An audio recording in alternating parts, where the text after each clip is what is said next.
Perfect timing. Blowing the nose right when we start. Hey, everybody. Welcome. It is March 15th. This is Shawn. 2026. I'm Shawn. I'm Delaney. I'm his daughter. We're part of Yeshuans. How you doing? Good. What's Yeshuans again for anyone who's new? Yeshuans. What is it? It is an online educational platform. It's an approach. It is a deodorizer that hangs in any car of any person that says, I just want to walk in faith and love. Don't tell me what my faith should be based on. Just let me walk in faith and love. And we side with you. Of course, we believe that this was all possible by Christ and the fulfilled work he brought to the earth, but you can differ with that too. We just want there to be unity in faith and there to be an attempt to love. Attempt. You can, this is our weekly hour where you can call in 220-222-4686. Text that. The number's on the screen. Or you can chat in the chat. Right now it's just Sarah who says, nice beanie. Did someone crochet that for you, Shawn? Yes, my little granddaughter Ava, she knitted this for me. No, I found this in my drawer and I couldn't find my standard, so I just thought I'd wear this. It kind of goes along with my vibey knitted crochet like granola peace, love, kumbaya understanding.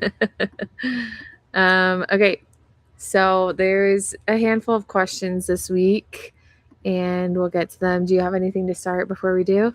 I just want to start one thing. We have somebody who lives here in the state of Utah. I'm going to hold this up, and this is a mailer he got, and it says there on the mailer, Gathering Israel, has a picture of Jesus on the front, and it says, the gathering has begun.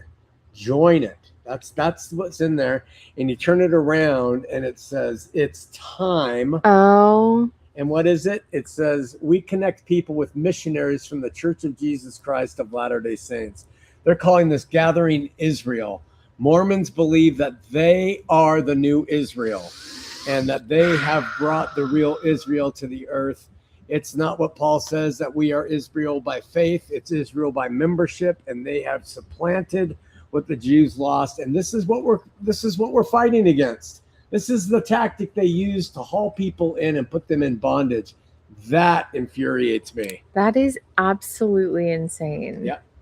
You'd think that sometimes I go into thinking the eschatological views of people are lower than other things, and it's not that important. And then stuff like this happens, and you're it's like, so oh important. My gosh. Yeah. It's absurd. Yeah. Well, absurd. And by the way, the greatest television program ever created on the idea of absurdity is none other than Green Acres. And everybody should watch Green Acres to see what absurdity is all about. All right. I haven't watched Green Acres. Well, we'll have to do that together, Delaney. Okay. Yeah, Sarah says, oof, textbook cult recruiting. Yeah. Okay. So a few questions from this week. Let's just start with on your Matthew 4:17 verse by verse teaching. Oh wait, so this is a long one. We'll start with the start. Just say you're sorry for wronging someone. Don't tell God. Tell God, don't tell them. You don't have to apologize to a person you hardly ever see because you wronged them, but you liked them. They liked you. You have guilt, wrong them. You can never make it right. Only through Jesus can you hand them joy. Imagine how many times you've been wronged by single serving friends that gave you up to Satan. It goes on. They realize they suck because they became Christian. Anyway, on apologizing, is that what the topic is that he's trying to comment on? It seems like. Seems like it. I don't know. I take what Yeshua said, and he said, agree with your adversary quickly. So, why not take the hit? Paul criticized the early saints for suing each other and not working it out between themselves. I just think it's always a great policy to try to practice peacemaking when possible. Yeah. I've heard people say that they think apologizing is self-serving, though. Like, it's for you to feel better. It really can be. And that's why there's discernment of the spirit that's necessary, and not some hard and fast rule. When I was under a therapist's care years and years ago, I thought that I was going to go around and apologize to all these people I had hurt. And her thing was, you just might bring up something they've already dealt with, and that's kind of self-serving. Yeah. Like they're hurt by it. Yeah. They don't want to have to face it again. Yeah. And you are doing something to appease your. Yeah. So I get what that comment means. And just, hey, trust God, be sorry in your heart. Yeah. Well, we had a lady see us the other day in a restaurant, Delaney and Larry and I, and and Ava, and the first thing she said was, I think I owe you an apology. And, it was kind of that thing right then and there, wasn't it? She wanted to feel better about sitting in the same restaurant area with us. So yeah, the first thing, when there had been years of no apology, but yeah, and suddenly she sees. So there is a lot of truth to the idea that we serve ourselves with apologies. Okay. On that same teaching said, correction, Israel is not that Jewish. It is secular, the state of Israel, not the spiritual Israel. That is you and me. We are Israel. We are not Israelis. Would you agree with that? Oh, totally. Okay. Yeah, Israel today, you're absolutely. But even back in Yeshua's day, it was almost secular. Okay. From when the sun goes down on our Hebrews chapter 12, they said, what do you all think of this verse, Matthew 24:19, and woe unto them that are with child, and to them that give suck in those days?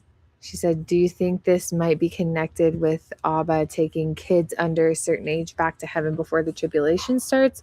Of course, as there is no pre-trib rapture. I think that that Yeshua is clearly telling them, he says, you better hope. He said, I don't know when the day is coming, but you better hope it doesn't come in winter. You better hope it doesn't come on a Sabbath day when the gates of the city are closed. And you better hope that, if you're a woman who has a child, that you're not breastfeeding, because you're going to be running for the hills and trying to escape. That's what I think it means. Okay. Let us continue on the Hebrew clip of talking about Hebrews shutting down Mormonism claims to priesthood. Nothing is fake.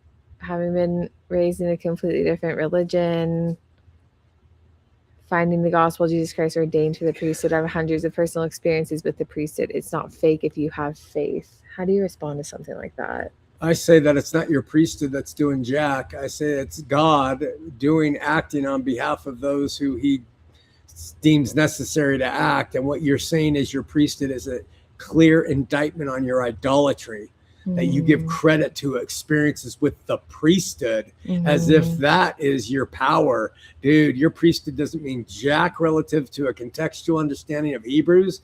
It is it is fake. And if you have miracles and signs and wonders through that thing, my question would be, who's giving them to you? Yeah. I struggle sometimes with articulating a response to appeals to experience, because that's what we're so grounded in, is the fact that that's reality, and the fact that we have had experiences. Like, it's really hard. What is your perspective on that? I'd say you got to be very careful if you place a lot of attention on experiential verifications. There are forces, there are darknesses, there are angels of light. Apparently, I don't know if they're still working. There are our own desires. There are things we want to see fulfilled. There is what we eat that day and how it's energized us. And I think that is all what religion plays to. They play to experience, emotionalism. It's very much of this world. And I think that you have to truncate that with the spirit of truth, which is love, with an understanding of the text. So it's so funny because they appeal to their experience, but they hate people that are like, I'm a woman, I was born in a man's body, or like, they hate those appeals to experience, and to call them mental disorders. But so what do you say about your experience on the road? I've heard, I was just going over an interview you did, and you say the thing you do know is the proof of it. It's like, I was once an effer and now I'm not an effer anymore. It's the result of it in your life is what you know, not the experience itself. Is that right? Yeah. And so while I was overjoyed personally with the experience, that's what a human would do when they have some kind of interaction with God. But the interaction and the overjoyed is experienced by Muslims and Buddhists and Hindus and everything. They are exultant in their relationship with God. And we would say, no, they can't, So experience is just a cheap fix to convince ourselves that something's true. Yeah. And I just have learned over the course of my life that it is the place where you can be preyed upon more by religion than anything else, is through emotions, experience, what you felt, what you saw. And I've been subject to that. I've fallen prey to that too. I thought that I was certain that I knew, and you can really be beguiled by that. Yeah. All we have evidence for is not evidence. All we see in terms of religious experience is that there's a million of them. In different places. Yeah. William James and the Varieties Religious Experience. Exactly. And so that's my question always. Well, why is yours superior to the Muslim? So experience is a feeling, and it's like in the train of knowing. There is the facts. There's faith, there's facts, and there's feelings. That's the order. The faith is pulling the train, the facts support the faith, and the feelings are the caboose. But with religion and mystical, it's feelings first, faith second, and facts at the caboose. And that's how you have to try to analyze everything, is through the right order versus the reverse. So when you're talking to an atheist, like on Anthony Magnabosco interview, and he's saying, this is just you, it's just your experience, you're arguing not for the feelings that you have, but for the facts of it in your life. But also that it's still subjective. Is that right? Yeah, both. And that I can't tell you it's for you. I just can tell you, I was blind, now I see. That's what I told Anthony. And that's not a feeling. No, it's just, that's a great thing to point out, because seeing is a sense, but we see, but we don't feel. That's a great way to determine how God has changed you, is you see differently. You perceive and understand differently, but you don't feel it. When you see something, you don't feel anything by what you're seeing. You feel how you interpret it in your heart and all that, and it comes emotionally, but your eyes don't have feelings. That's a great way to discern between feelings and so to someone here that's saying his personal experience with the priesthood, you don't think that that's them seeing something differently? I don't judge it in terms of whether it's true or not. I just say it's an inferior way to assess truth. That's all. Because for their experiences with the priesthood, we have Jews who've had experience with the rabbi. Yeah, that makes sense. And it's not fake if you have faith. And that's kind of the problem with it, is that You can have bad faith, Yeah, which Jean-Paul Sartre describes, versus good faith. And what he's saying there is really inferior in terms of, not etymology, in terms of epistemology, how we know something. That is just, it's not fake if you have faith. Geez, then my faith is not fake if I worship a little jeweled demon. Yeah. It's not every single person that has faith makes that claim. Yes. About their own theology. Everybody. I feel like more and more we're coming to the like idea of the plural one thing, where it's like the obvious condition is that people all say that. People all make their claims about. The problem is the tie to their material situation as the reason for it, rather than God in them being the reason for it. It's the priesthood is the reason for it. It's the Muslim community that's the reason for it. Sorry, getting a call here. Okay, so then let's move on to the next. Same person on that video said, then explain priesthood authority. John the Baptist had lineage from Aaron and Peter. John from Jesus, and lineage. I don't know what that means. Why people make comments just can't. Okay, explain priesthood authority. All right, you've asked me to do it. I'm gonna do it really quickly. Jesus said John was the last of the law and the prophets.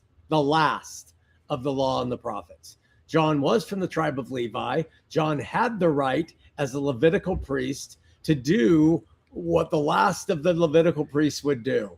Even Yeshua wasn't part of that priesthood line of authority. He was from the wrong tribe.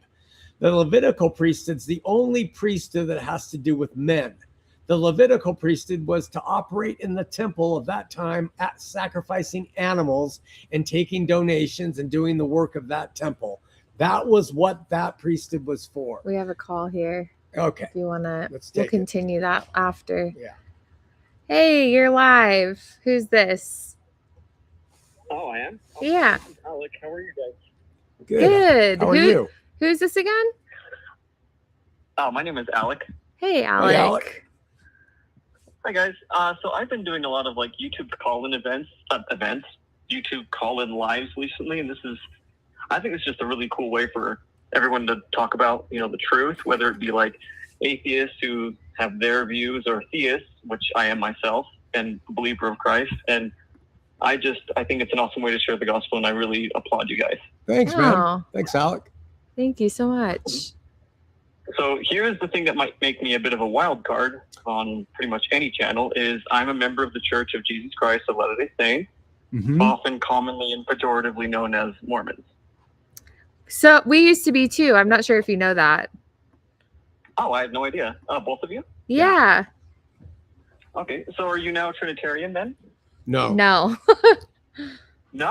Oh, good, because that's the thing that really kind of convinced me out of those other faiths, because, the Lord says in John to the woman at the well, you worship you know not what, we know what we worship.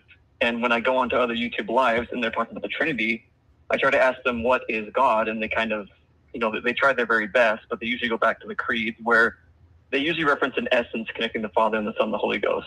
Or maybe I could ask you guys what you think our God is. That's a really good question. We interpret God through the Scripture and not through the teachings of man. And the Scripture says that in the beginning, God, plural, that was plural, created man in his own image, male and female created he them. And so I suspect that the best definition of God is one perfect plural of masculine and feminine perfection. And we should get away from the persons discussion that the Trinitarians brought into the game and all of that malarkey. Simultaneously, just because you've told us you're LDS, Alec, I would strongly suggest that Yeshua knew what he was talking about when he says no man has seen God at any time, and not offset that with the version of Moses saying that he saw God speak with God face to face was entirely a Hebraism. A Hebraism, then. So when Jacob saw him at Peniel, you also equate that to a Hebraism. All I know is I trust Yeshua's words, and he said, no man has seen God. God is a spirit. I represent the invisible God, the consuming fire, and God is not a man, and et cetera, et cetera. So I think that while I think you're wise, and your prophet was wise to talk about why we're not Trinitarians recently, I think that you went from the frying pan to the fire when you essentially took Joseph's version of seeing God in the sacred grove, and ultimately coming to the fact that they were two separate and distinct beings in a body of flesh and bone. I'm sorry, brother. That harkens right back to Platonic ideals of forms. Actually, Neoplatonism usually meshes them together, is from what I understand. Yeah. Neoplatonism was the 3rd, 4th century. I understand it differently. I just finished a book on the Trinity called A Better Trinity, and I think that both views were the product of men trying to make sense. I think that Joseph Smith had a lot of insights on things the Christian community could learn from, but not the person of God. I'm sorry, I can't buy that one. Okay, so if I may ask, then, so would you say that the Old Testament is probably not as trustable then, in your view? I don't. Trustable is a funny word. I think that there are mistakes in the scripture, and I think that's foolish to say there's not, but I don't think those mistakes are so large that it removes somebody from understanding essentially what God wants us to know about him, his son, and how to return to the kingdom. Sure, certainly. So then if I could push it back a little bit on God being a man, I like how where the Savior says, or Yeshua, because that's the name I also prefer, because that's directly from the text, which I appreciate, where he said, his disciples asked him, show us the Father and we'll be satisfied, right? And he didn't say, he didn't start talking about essences. He didn't start talking about other forms of perfection or being itself, right? He simply said, have I been with you so long and you haven't known me? When you see me, you see the Father. Yeah. So, and Christ was a man when he said that. So he said, look at me, I'm a man. So you see me, I'm a man, you see the Father. Dude. Yeah. I'm not laughing at you. I'm laughing at the innocency with which you speak. He said is he came in the expressed image of the Father. That's like a stamp. He was the one to reveal the Father. So that was a Hebraism to say, if you've seen me, you've seen the Father. And he was a man when he said it, therefore God is a man. That is taking the through line of scripture from Genesis to Revelation and throwing it out the window for one reference that you use to build an argument. I cannot buy it. But let me say this. I welcome you to believe what you want.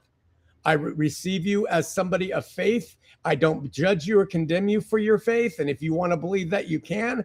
And, we just believe in faith and love. And we think that an LDS person who claims Christ, they stand before their maker and they're responsible before him. And I don't think you're any different than a Calvinist or a Buddhist or a Catholic or a Protestant. I really appreciate that very much. Thank you. I mean it. I would give the exact same for you. And I mean it for you as well. Because I think that people should, because I actually believe that if someone prays to know, God, where would you send me? I don't think that every single person on earth will get the Church of Jesus Christ of Latter-day Saints, because the Lord wants us to accept whatever truth we're willing to.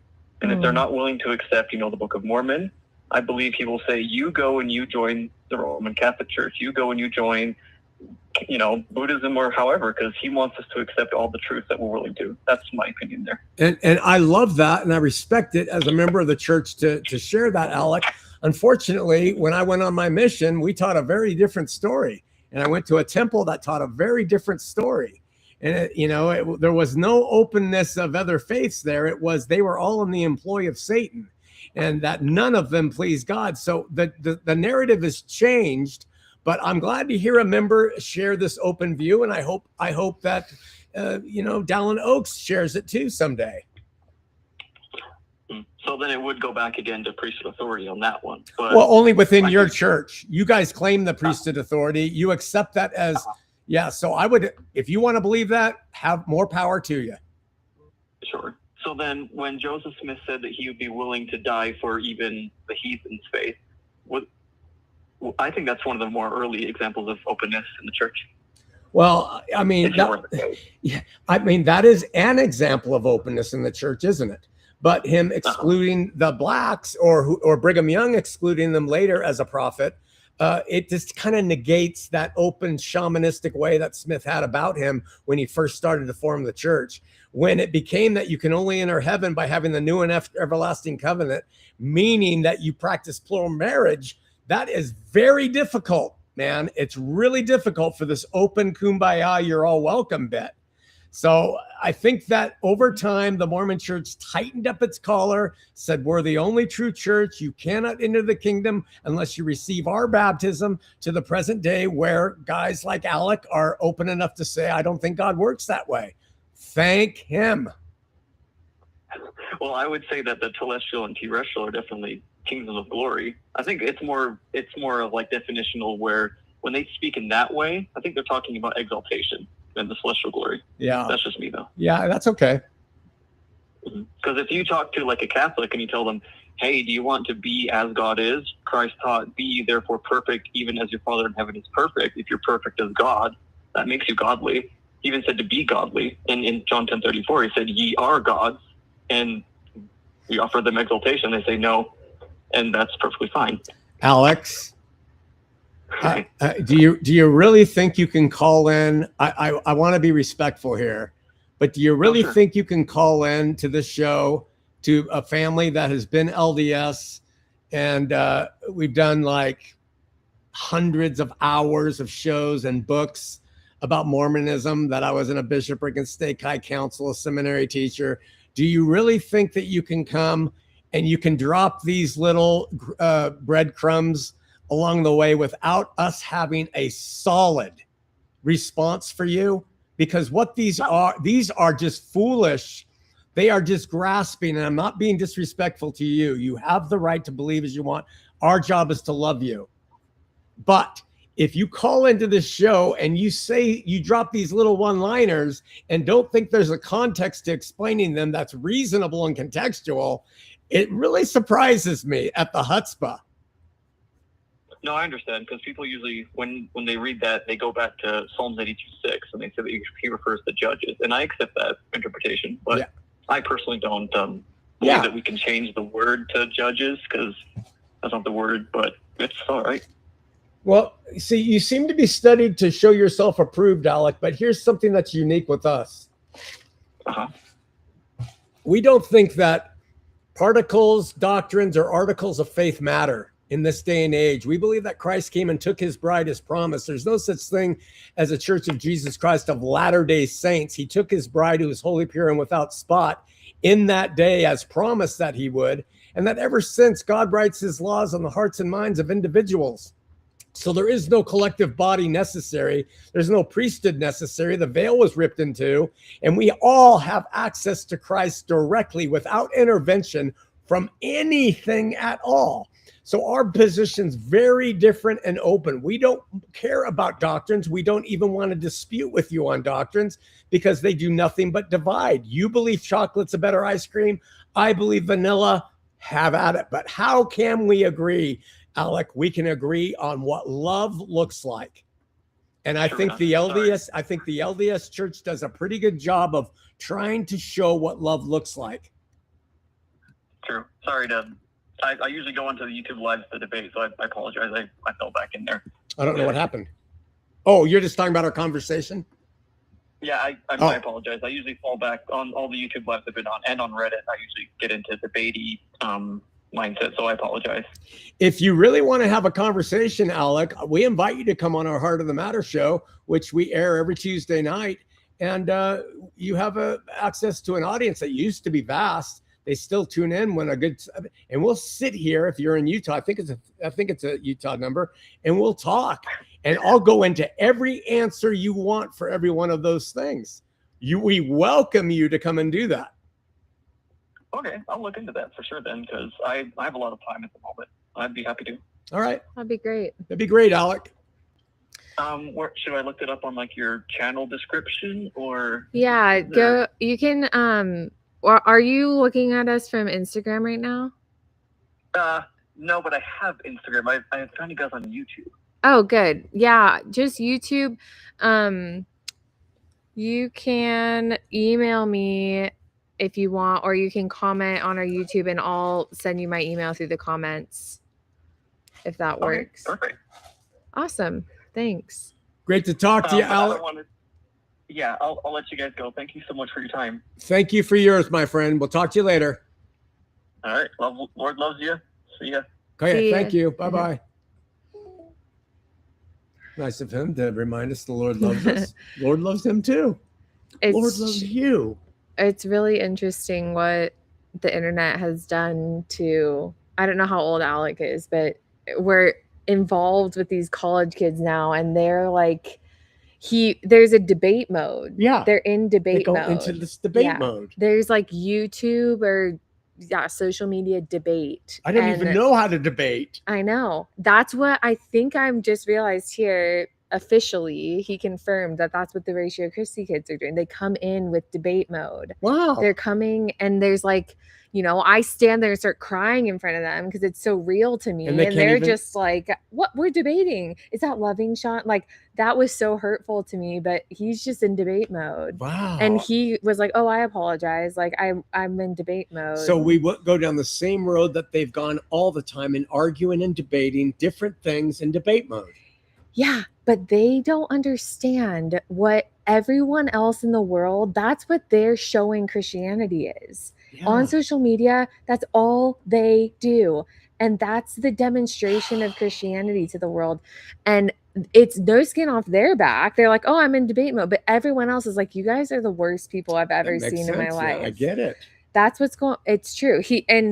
It's interesting that he sounded like he was probably like 22 or 23. Yeah. It's very big with that age. They all have their own platforms and debate each other. He's very well spoken and he's very good at debate. Like, he was ready for the answers. He was ready for the same answers that they're all giving. He didn't even have to think because he had something there. Because he knew what you were going to say based on what Christians are all saying, the same stupid Which is why we shit. stopped it short and said, look, okay, this back and forth is not what we do. Yeah. Welcome to, that was youth. And you know what that was? That's called from Sartre, called that bad faith. Yeah. Because you don't go in to learn, you go in to control and win. Mm-hmm. That's bad faith. Which is what all Christians are doing. We need to change that, sister. Yeah. It's what social media asks of a creator. Like, it requires you to be that. So all the theologians, all these stupid guys that people are sending to us all the time, Wes Huff, Dan McClellan, these guys, they are training that in men and women, but like men are always the ones doing it. And to see a question and give a very philosophically articulate answer back in debate mode perpetually on social media. That's all anyone's doing. And so I got news for you. Here's a prognostication from your old man who looks like a troll today. The Christians are too lazy, too dogmatic to ever compete in the long game with the fervor and zeal of devoted LDS men and women. They study, they go to seminary, they know their stuff, and they have now cut their teeth on these abilities to argue. So they're going to grow if people are convinced through argumentation. Because they have answers that the dumb, unprepared, dogmatically driven Christians stand by. Yeah, it's true. And it will never work. We will never win until we say, this is not the game we play. That's not the game. I know. Yeah. Like, the Mormons commenting on our stuff are just like, LOL, people love to talk about us. Like, it is no problem to them. Yeah, they're getting an identity in this. They're going to grow from it. Yeah. It's where's Jesus, man? Where is our love for him and the truth? Yeah. He was a convert though. I don't know if you caught that, or maybe I misheard it. But I didn't catch that, but I would really like to talk to him now. I know. I'm pretty sure he said that he used to do that, and then he found the truth in the church. I thought that was a text we read. Oh, maybe I could be conflating them, love. Oh, so they are on in the chat. Who is? Oh, this is him. Band I love called the Chats. The Chats. Oh. Jeff Day Poppy. Hi there, friends. Hey, Jeff. Latter-day Saints have logical answers. Oh, this is Alec. This is who just called. Oh, Alec? From Agony to Light. Yep, publicly. Yep, LOL. He's 33. Oh. Wow, you sound younger than that. That's from not smoking, Alec. You have a nice, clear voice. It's none of that drunken brawling stuff. I was born in the church, but I became an agnostic atheist. Me too. Me too, Alec. Hey, listen, you're on there with some really good people. Sarah Young, and she'd be really good to talk to. And so would Jeff, because Jeff's been LDS and he understands a lot of things I don't even understand about Judaism and stuff. So, Alec, you should talk to them and see where all your stuff goes. And it would be good for someone in our group to engage with the Latter-day Saint. I'm grateful that you're reaching out. Yeah. I don't want to debate you, but I want to talk to you about good faith, love, and all the other things. This is on Instagram. It doesn't show on the chat stream here, but someone said over 40,000 Christian, different denominations, lots of different theology. Love is the key. Love creator, love neighbor. Amen. Amen. Whoever wrote that, we are with you. That is what we are calling people to do, to come out and love. Yeah. 100%. Wanting to look at Judaism. Yeah, good idea. Yeah, he really knows his stuff, Jeff Day Poppy, or Jeff Poppy Day. By the way, Jeff just shared, I don't know if I'm allowed to say this, but he just shared Oh, sorry, Sarah. Go ahead. He's on a different channel, but it should be showing on the screen. You guys can see each other's comments. Jeff just wrote a first chapter of a book on tithing. Wow. And he shared that we have helped him think about tithing in a different way, and I'm curious to see what he's come to realize. I would love, Jeff, if you're willing to let us post it on the Yeshuan site wherever we've done that. Delaney knows how to do that as a Yeshuan contribution. I don't care what your stance is. I think that all takes are important to be heard. That sounds good. Okay. Let me move on to some other comments. I would like to ask Sarah Young. Sarah, did anything happen with the teaching at that one church today? They were going to talk about how to deal with unruly women. Yeah, we saw that someone is really devoted to dangerous women. He must be kind of scared of them. He must be. Anyway, give us an update, Sarah, if you have the time. But I think From Agony to Light is talking to you guys. Well, I guess you can see that. I think I am like informing people of something they don't know. There is my email, Alec. We'd love to have you on the show that we do. Okay. Oh, okay. Their service isn't until 4 p.m, so going to coincide with the Oscars. The Epic of Gilgamesh shuts down Genesis. Yeah, that was also when we're saying Mormon, Hebrew shuts down Mormonism claims to authority. They're like, well, the Epic of Gilgamesh shuts down Genesis. Got it. What do you say to that? I say that. So they say what, Delaney? They're like, your reference to the Bible gets shut down by previous text before that. That just. They copy basically. So look at, I get the arguments. I understand the myth of Lilith and the Gilgamesh things and the different flood accounts and the different accounts of Satan and the different gods who are coming forth to die for mankind. Yeah, they're strewn throughout Greek everything. Yeah. Okay. In like Mesopotamia before Babylon, all of like the archetype of the whole Bible story is a copy. To me, I have a choice. I can say, okay, we borrowed from it. It was there because it was a big lie, or it was there because it was true, and the principles of it were true with that, and the principles of it would be true with God. Mm-hmm. Or I say it's all a fraud. Mm-hmm. Okay? You decide which way you want to see it. It's up to you what you're trying to find in things. Yeah. I could believe any three of those. Mm-hmm. I choose to believe that there is overlap in this world of themes, Jungian themes, and that flood accounts are indicative of other types of COVID floods, and there's all these pictures and types. Yeah. So I do not let something like that move me at all. What would move me more would be if someone I love was taken and tortured and brutally brutalized forever, and then I got to them and they were able to tell me exactly the horror they went through, and then I would have such a hard time to understand what God was doing. I know we live in our old world. I know we have, but a test of that would cause me to start to get break. Yeah. But information, you choose to decide what you want. Yeah. Bottom line. Which is like, it seems like that goes to show your stance on the Bible. Yeah. Like you're not, it's not going to make or break you if the Bible is like this or that, like, because it's not your freaking idol. Yeah. And so what does that do for you when you don't let it be your idol and someone comes up and says, look at this word's different? That's the problem with someone thinking God is in the material, because then once the material is disproven, God's disproven. That's right.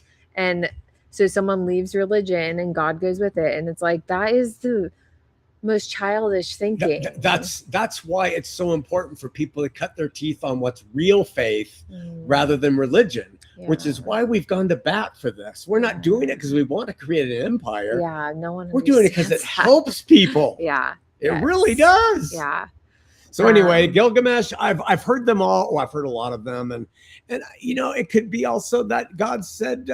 The demons that were in charge of the world, and they were angelic, according to Heiser, maybe they had information, knowledge that they were secretly giving, and maybe they influenced these myths to come about before the real thing as a means to cause doubt.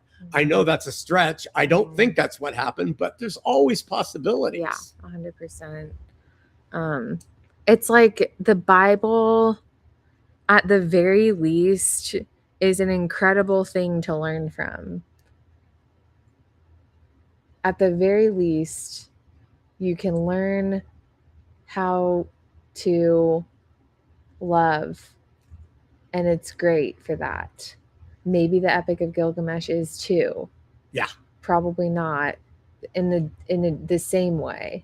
Yeah, I think God will use the Epic of Gilgamesh for people who believe in Gilgamesh to help them come to a better understanding and then move them along toward the ultimate destination, which is free and his son. Yeah.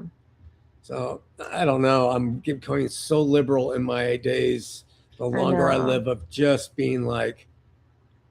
But my question for you in the face of all that, because I feel the same the further into it we get, and it's like, we're called Yeshuans though. Like, I would still argue that Yeshua and the story of that is more productive than the others. Maybe, like, because we're getting into a point where it's like, maybe you don't need to know Yeshua. We go into that. Yeah, this is good. We should talk about this. So Yeshuans, to me, refers to our foundation that is always there. That's why we call ourselves by his name. Yeah, but like we if it is the material fact that Christ wasn't God and the Bible doesn't say is incorrect, and it was other gods before the Bible and all this stuff, like, and we aren't idolaters of the Bible, so we don't attach ourselves to it. Like, Yeshua goes out the window in that case. Do you get what I'm saying? I do, but that there's a difference between talking about sharing what we believe with and others. being open to them believing. Yeah, and then being open to what they're going to believe and what we stand our beliefs upon. We know as Yeshuans, hence the name, what we stand upon. Mm-hmm. That's built in, and so we don't have to re-explain it. We might mean someone who's just full of, I just love God. Mm-hmm. I've always loved God. And really, yeah. And then you find out as you get to know them, they love other people too. Mm-hmm. And they really are devout. If they see you and they respect you, they can ask about Yeshua and you could share that and they would understand where their basis comes from. Or they just keep living in the fullness of Yeshua and his name isn't even needed. He is God now, all in all. There's no need for that link to be known, in, is what I'm saying, in every case like we used to do. You've got to say the name. I think it is great when you base it on him. I think it shows, it builds your faith really strongly downward, right? And so we're afraid that if someone just builds on the spirit upward, they're going to be weak and they're going to be, but I think that they are as strong as those of us who have cut our teeth on the word. That's how powerful the spirit of Christ is. It reigns and not the Bible. Does that make sense? Yeah. Like there are people like, I don't know, spiritualists out there saying something similar. It's like God is the source and that like Yeshua is like a metaphor for understanding love and whatever. Like, okay. You know, so let me just go backward with you on that. Let's say that one of those people, sorry, my mouth is dry.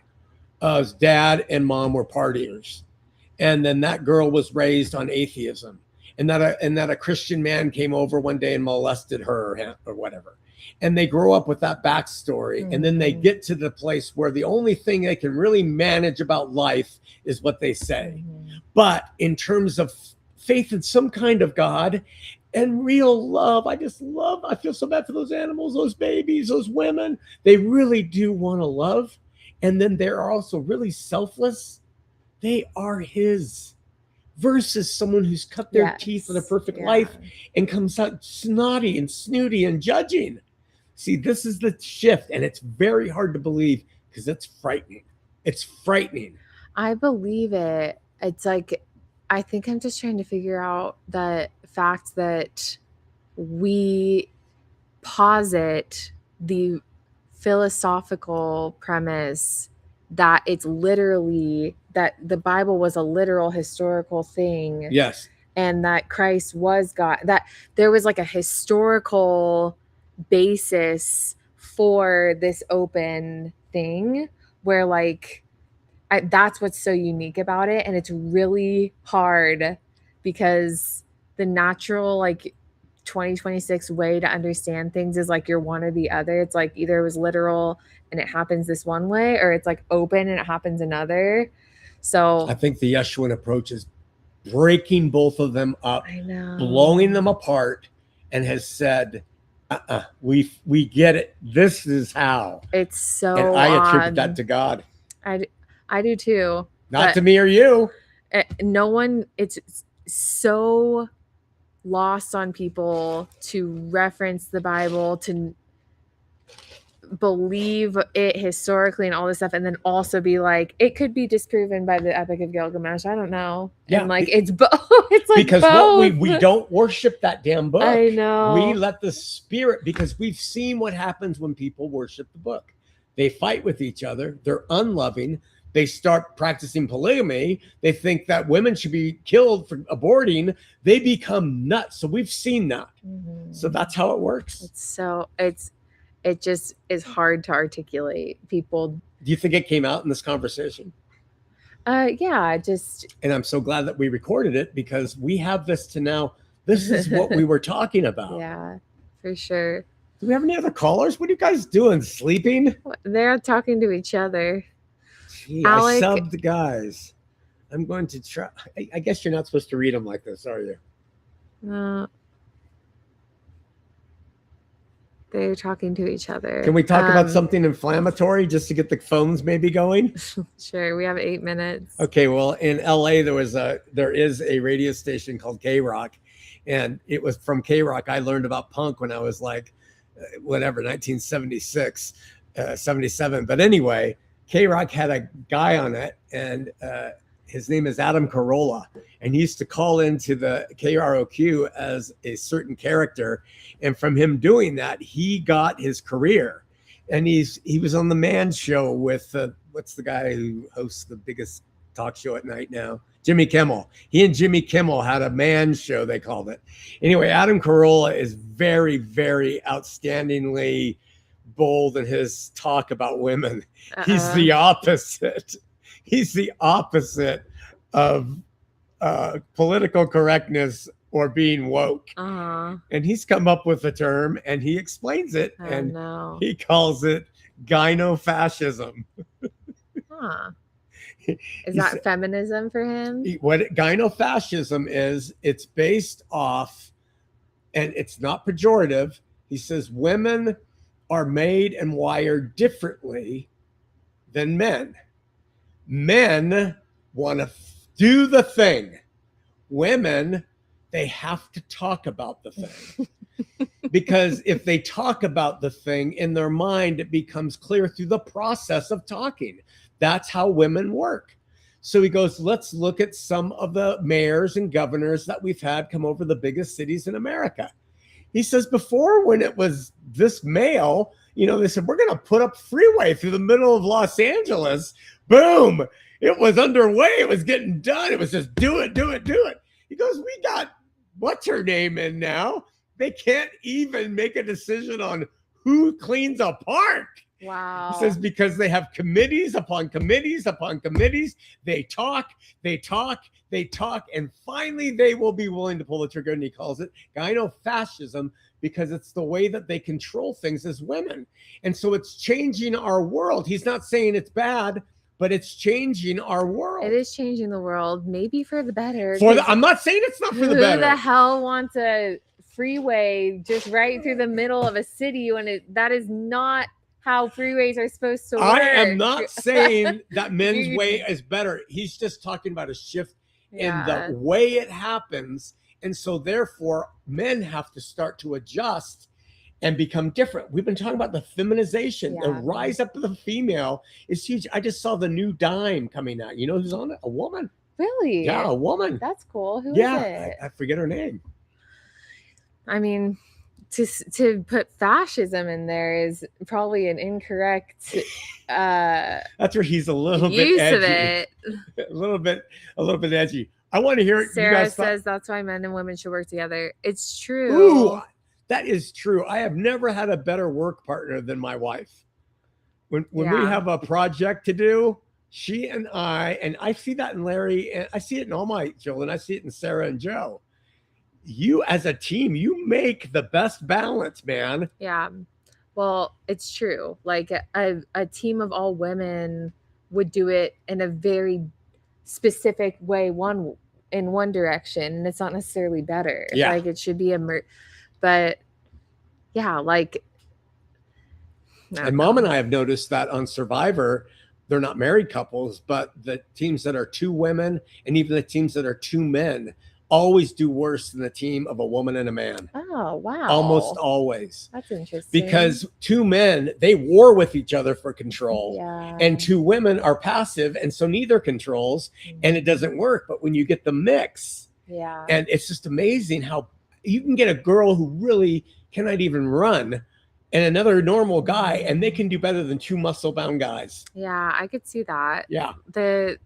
It's God's way. I love that way. Yeah. It's not against people who are same-sex attracted. If you have that plight in your life, if you have that way, if you rejoice in it, that's between you and your maker. We don't judge you, and I find it be very hard to do that if you really didn't, I don't know. But bottom line, we're just talking about a way where things tend to work better in families and life. Yeah.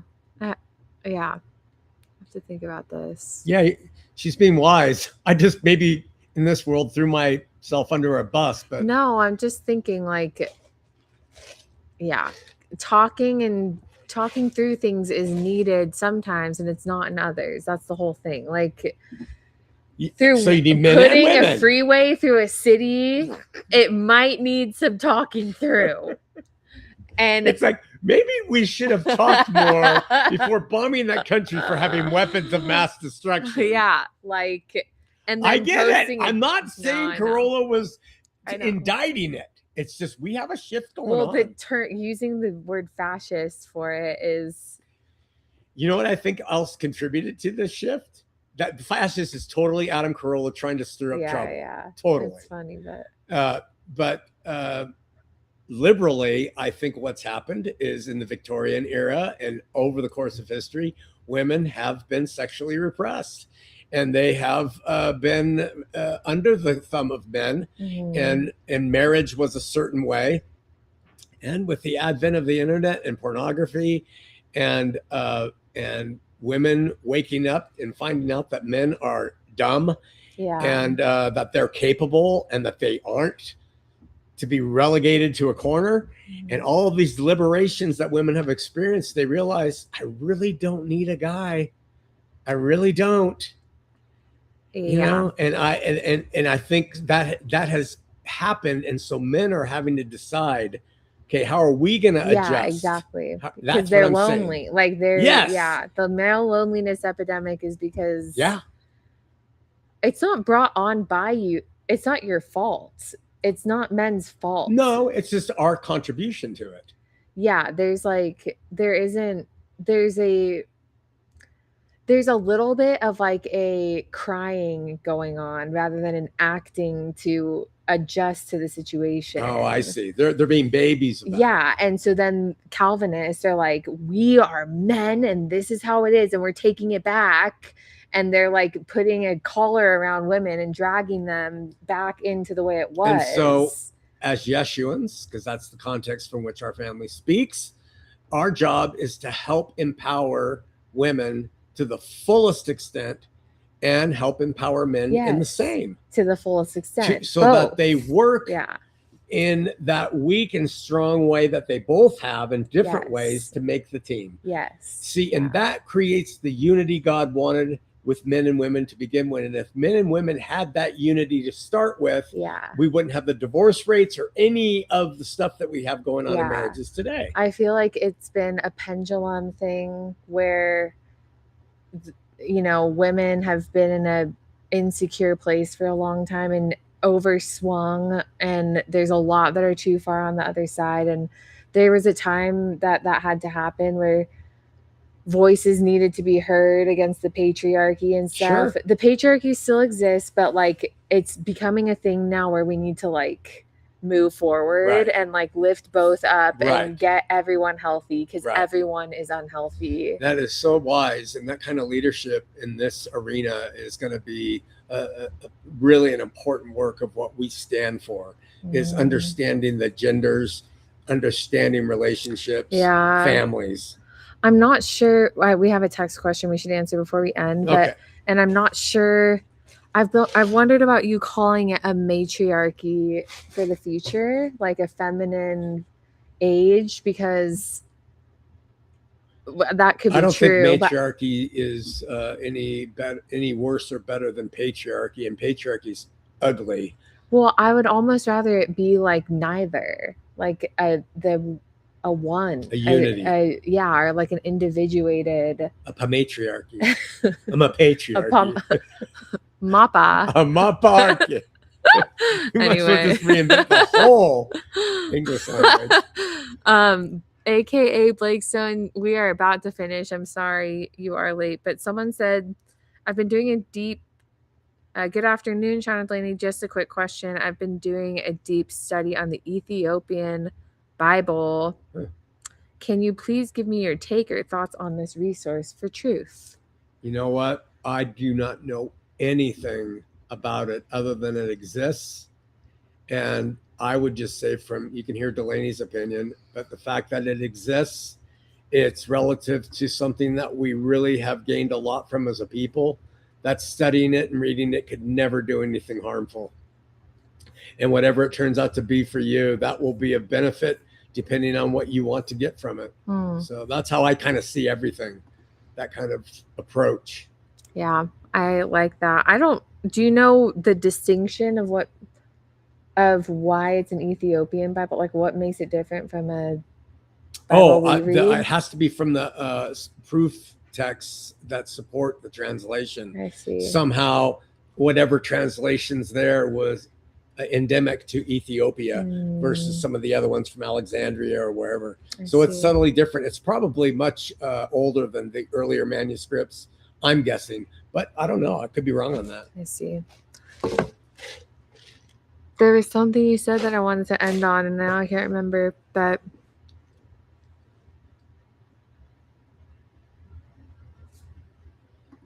you know, if we just took a picture of you right there, snapshotted that, you look like a televangelist in front of a cross. oh my gosh. Okay, we should wrap it on that. Sorry for my father, everybody. What did they call you? Hey. What were you called this morning? I was called Ayatollah. Ayatollah. Peace unto you. Is that from that one cult documentary? Oh, what I was gonna say is, have you all watched the show All Her Fault?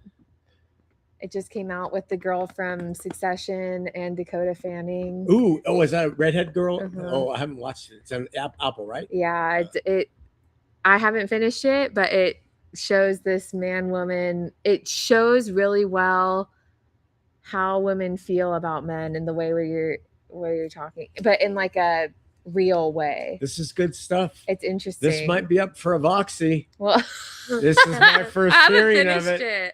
I don't know what Sarah says she's seen it.